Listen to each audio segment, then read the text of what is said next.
Hello, my name's Daniel. Today we're reading Field Trip to the Moon by Hare and Jeanne Willis. So get comfy and I'll begin.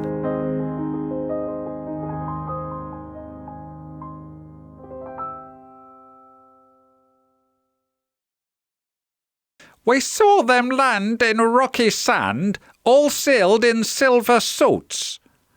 Hand in hand, the earthlings marched with space dust on their boots. They parked their tiny spaceship, bright and shiny as the sun, and speaking in a squeak, they marched behind the tallest one. In silent fear, we watched them on their field trip to the moon. We hid, afraid to say hello in case it was too soon. They stayed in groups for safety, all but one who stood apart, and, with sticks of many colours, made a stunning work of art. Colours oh so wonderful that we had never seen. We live our lives in shades of grey, not yellow, blue or green. Then, to our great alarm, the earthling made a zizzing sound. Its head drooped as it dropped the pretty sticks upon the ground. Zeke said, "It's snoring. It's what sleepy earthlings do." But when it woke, the spaceship had departed with its crew.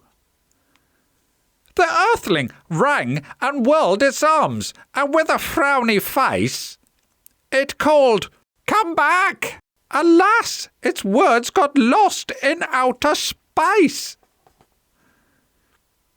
All alone and far from home, it sat down in despair.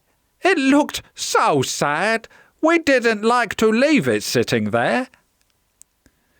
It sighed and shed a tear, which we saw with X-ray eyes. "We'll have to save it," Zeke cried. But then, to our surprise,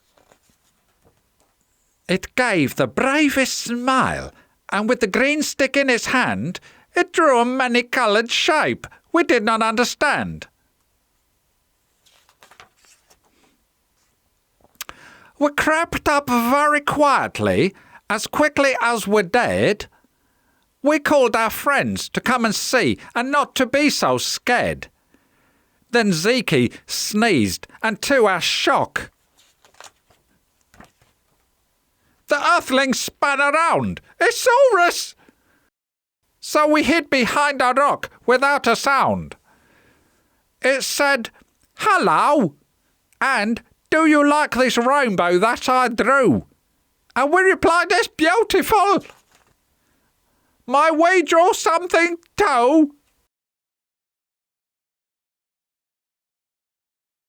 We drew on one another, and the earthling laughed like mad and offered us more coloured sticks and paper from a pad. We had the best time of our lives.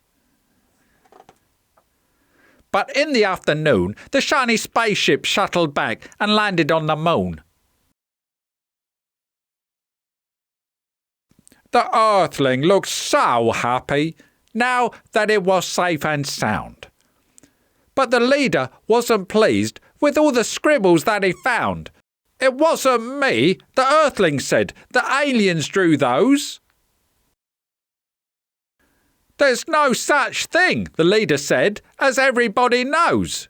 "Clean it up at once," he said. "Don't leave a trace behind." But the earthling left its rainbow colours in our hearts and minds. Thanks for listening. See you next time.